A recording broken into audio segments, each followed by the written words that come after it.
Bom, vamos falar um pouquinho de limite de pista, né? A gente viu no último GP, fim de semana passado na Áustria, que foram mais de 1.200 passagens para lá da linha branca. Então, só para a gente recuperar, primeiro, por que existe limite de pista?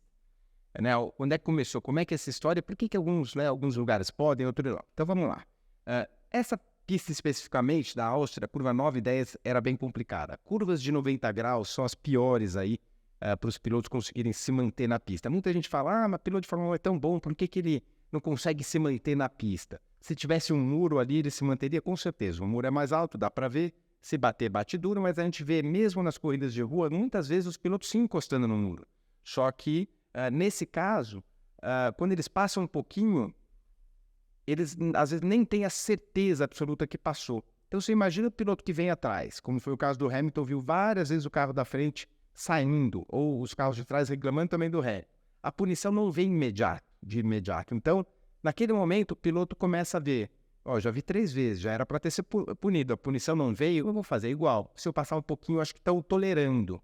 Então, primeiro, o que falta é ter algum sistema de punição muito rápido.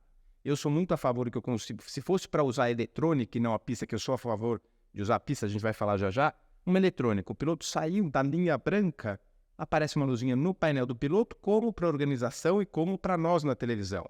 Uma luz, duas luzes, 3 luzes, o piloto automaticamente na quarta toma 5 segundos. Ficaria muito mais fácil para todo mundo, inclusive principalmente para os pilotos guiando. Só que isso é eletrônica, daria um certo trabalho, eles não estão vendo isso. Vamos falar um pouquinho da história do limite de pista. Lá atrás eram guias, né? Só que para o carro não capotar. Nas quinas das guias, eles começaram a fazer um meio murinho para não calçar. Só que era guia muito alto, né? Eram zebras muito altas que, em passar do ano, vamos encurtar a história aí, cada pista começou a fazer alguma coisa diferente. Então, às vezes, a FIA demandava, agora é uma zebra X, depois tinha aquela double curve, que eles falavam que era zebra dupla, que era exatamente essa aqui, onde eles liberavam os carros passarem da linha branca, na época do Michael Masi, por exemplo, do Charlie Whiting também. Só que o novo diretor de provas da Fórmula 1, que é o Nils, ele fala, não, vamos pela regra. A regra o que diz? Passou da linha branca por total, você vê que esse carro está esbarrando aqui, ó. Ele não pode passar dessa pontinha para cá, que é difícil de ver, né? Porque você imagina se o piloto está conseguindo ver se ele está exatamente no ponto, nesse limite. Então, passou da linha branca, está fora de pista.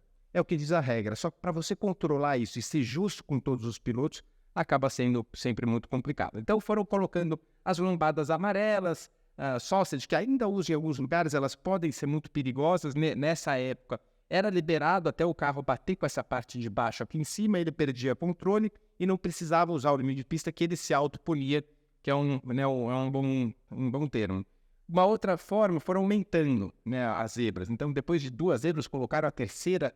Só que o piloto, se a zebra permite o piloto ir lá, ele vai.